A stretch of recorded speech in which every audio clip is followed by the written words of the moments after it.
we spend time with a trainer to work our body, but we don't spend time with a trainer to work our mind. Creative people, it's a very, very well-known fact that they are wired different. Because if you harden yourself and become very left brain, then you will not have the emotional ability to respond at will. Hi, Tisca. How are you? Welcome on India.com. Thank you so much. How are you? I'm good. Thank you so much. And congratulations for your directorial debut, Tisca. Rubaru. Oh my God, I'm talking to director Tisca today. How does it feel? Does feel a bit unusual, I have to say. I've been an actor for so long that it's a little interesting to be called something else. Yes. Yeah. So, Rubaru is something I watched it and I loved it. And, I just had one complaint. Why was it made as a short film? That's such a welcome complaint. Thank you. Yeah. Thank So, you. you play an actor, Tisca, in the film who's dealing with confidence issues, with mental health, and, with her own insecurities. Okay. So, do you think that have we reached that threshold in the industry where mental health has to be taken seriously by actors and by the audience also, in fact? I think mental health is a conversation which is a very complicated issue. Right. It's complicated not because it's the treatment is complicated. It's complicated because there are no visible signs. Right. It has nothing that reveals itself to you. You have to kind of guess that this person's not feeling well. They might not know it themselves. And the very tool with which you guess or you assess is the tool that is affected. Your, your, your, you use your brain to form judgments, and your own brain, if it starts to malfunction because of the lack of certain chemicals or because of genetic predisposition or whatever, then I think that mental health becomes a very crucial conversation. And it is famously spoken about creative people. It's a very, very well-known fact that they are wired differently. And also creatives necessarily don't allow themselves to be hardened. Because if you harden yourself and become very left brain, then you will not have the emotional ability to respond at will. When incited by a scene or by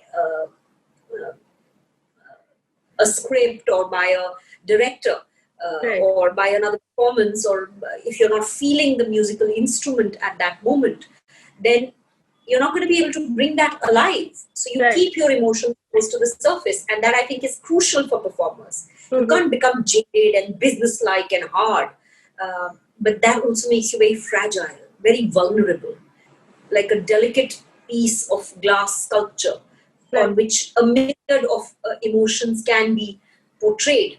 I think that's the conversation that the film also has. So, Tisca, there was a very interesting thing happening with this film that, you were a movie actor playing on stage for the camera, right? So, what were you thinking while playing Radha Malhotra, considering it's also, of course, your directorial debut? So I felt that I shortchanged the actor. Tisca, the actor, was shortchanged by Tisca, the director, because I was watching what was going on, and I was trying, because that was the first time I was directing, so I was more conscious of my directorial role than my actor role. And acting, I thought, wahi jayega, so I hadn't put in enough preparation. And when I reached the shoot, I was quite stressed out about performing because I hadn't prepared that much. We'd written it and all of that, but that still doesn't take away from the fact that you need to prepare. However, we managed to pull it off, and but there was a very funny moment. There was a particular scene which was quite tough to do. The one on stage where she breaks the fourth wall and she speaks to the audience and says, "I can't do it anymore." Right. And I thought that went off well as an actor. As an actor, I was quite happy. So, and I was very stressed about that scene because that's where Radha and Shama become one person. Shama, the writer, Radha, the actor, become one person. So I was quite stressed about that scene. And when it went off well, I sort of, sat back in the shooting plastic chair and I was thinking, ठीक हो गया, अच्छा हो गया, चलो अभी next जो भी करेंगे. And I was sitting and I was thinking, कितने slow हो गए ये production वाले, आगे नहीं बढ़ रहे हैं, पता नहीं कब क्या करेंगे. And then suddenly I found everyone looking at me and I was like, oh, I'm supposed to tell them what to do. And I was like, I'm the director. I'm supposed to tell them what's going to go on next. I forgot. I'm so used to being an actor, not used to being a director. So for those two seconds, I completely forgot. And then I sort of pretended that I was just taking a break. And I was like, yeah, come on, let's moving on, whatever. But it's so bizarre. I completely forgot. I was like, so. Yeah. Yeah. So, Tisca, you just mentioned that at one point of time, you realized that the character you were playing and the actor you were actually one. How often does that happen to you? On very good days, it does happen. Yeah. And you hope that happens and you work towards that happening. All the preparation that you have in theatre and as an actor and all the years of experience lead you to that one fine point where you're dreaming the dreams of the character, where the thoughts of the character are your thoughts, where you can't tell where you're finishing and where the other person is starting, in a way. That happened with me in a short film that we made previously called Chutney, where I know her so well. I know that character, Vanita, so well. So it does happen. It does happen on good days. And if it doesn't, then you hope that your craft will pull you through. And you hope that you lean on your director and your director will sort of hold your hand and say, come, walk this way. And then again, it'll happen. Yeah. So in Rubaru, Tisca, there's this scene in which, everyone who's watching the film would assume that, Radha Malhotra is going to kill herself. Okay. And now I want to know from you that what hits an actor in reality the most in such vulnerable times? Is it the loss of work? Is it, say, fading fame? Is it, or maybe, knowing that the actor doesn't have a lot of people to trust in the industry? What is it? It's interesting that you asked that because I think it's not just a problem of acting, because that would make it a very limited film in that sense. If you talk about the CEO of a company, right, he's risen from the ranks up to become the guy who's wearing the crown, and he's the CEO of the company. Right. So he becomes Mr. Infosys or Mr. Nestle or whoever. Immensely successful. Yeah, maybe. Immensely successful, immensely bonded with the brand. No, bonded with the brand that he's built. Okay. Up from the ground. Right. And when retirement comes or when you move to a new role, then ripping off that mask and understanding that you are not that identity. That's one of your identities. You're a father, you're a neighbor, you're a son, you're a golfing buddy. There's so many things. A husband, right. Retirement, or people coming close to a point where the life that they've known, the existence, the visiting card, the title, the label that you are. What are you? I'm an actor. What are you? I'm this. Right. Actually, you aren't those things. It's a fundamentally profound question to answer. What are you? What are you? Are you a journalist? Are you? No, but you are this. Those are just like multifaceted parts of you. But when the professional identity that we in the modern world assume is so huge, which in earlier days was the caste, कि मैं Brahman हूँ, मैं ये हूँ, मैं वो हूँ, मैं Kshatriya हूँ. Those were identities. So which were also linked to the job in a way, that you were Brahminical or you were a warrior or whatever. So I think those identities become very strongly attached to us. Okay. So when this character, Radha Malhotra, feels that her identity is getting lost, and that identity is linked with fame, with money, with who she is.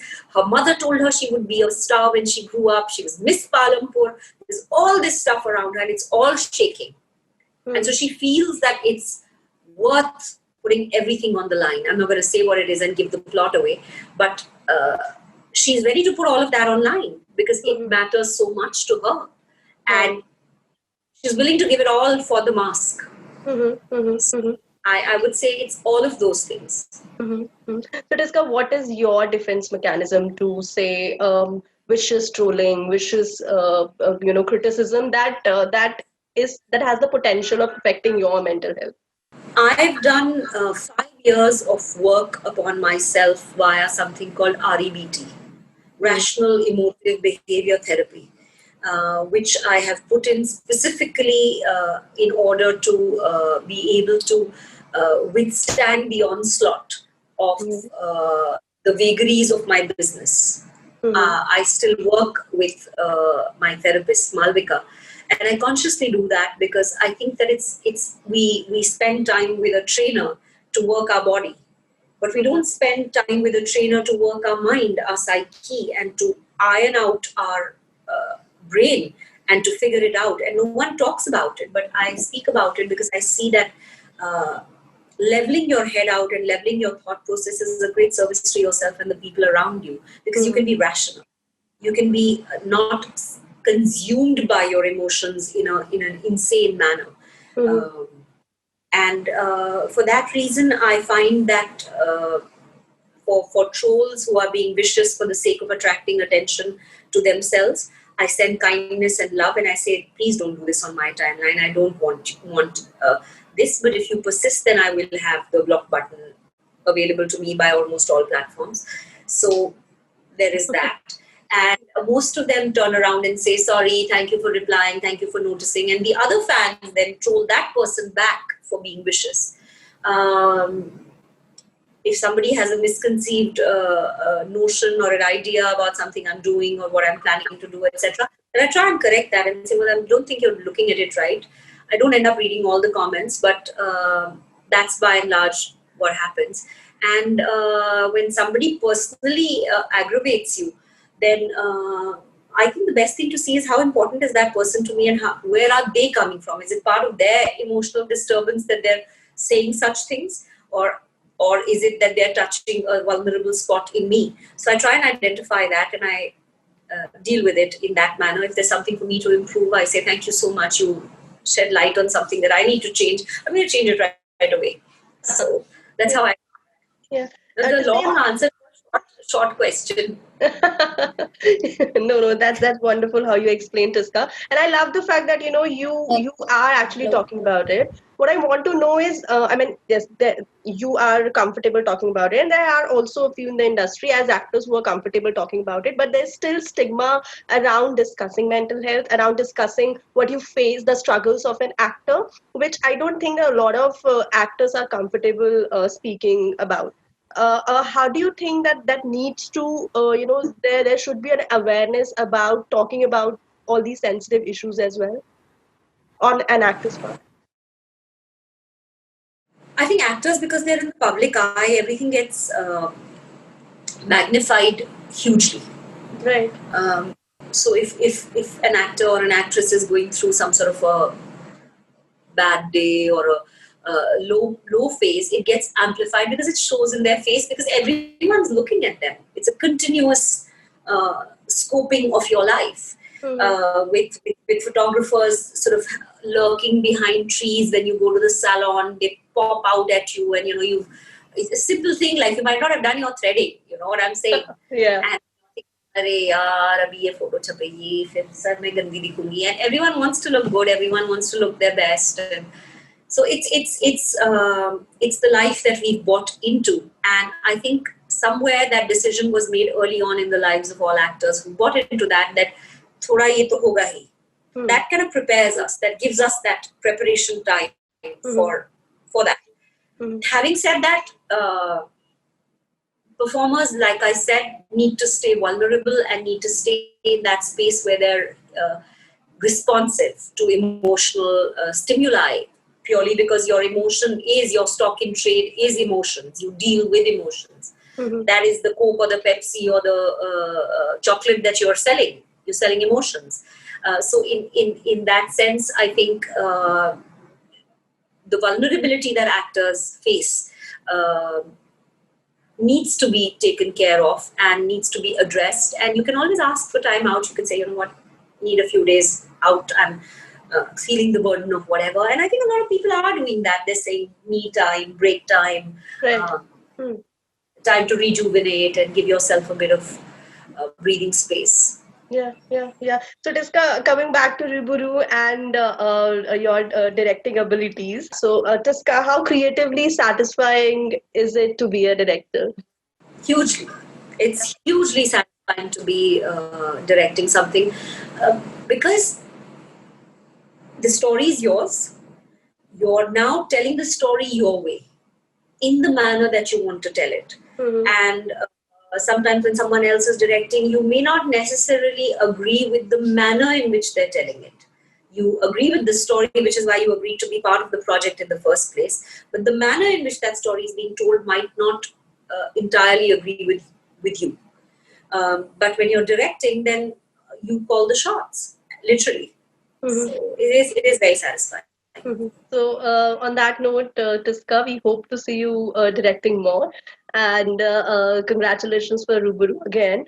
We sincerely hope it gets more like a wider platform to be showcased on. And thank you so much to be on India.com. All the best. Thank you so much. And everyone, please watch Rubaru. It's streaming on YouTube. It dropped a couple of days back, and I hope you enjoy it. It's the behind the scenes of an actor's life, what really happens with actors or actresses. I hope you enjoy it.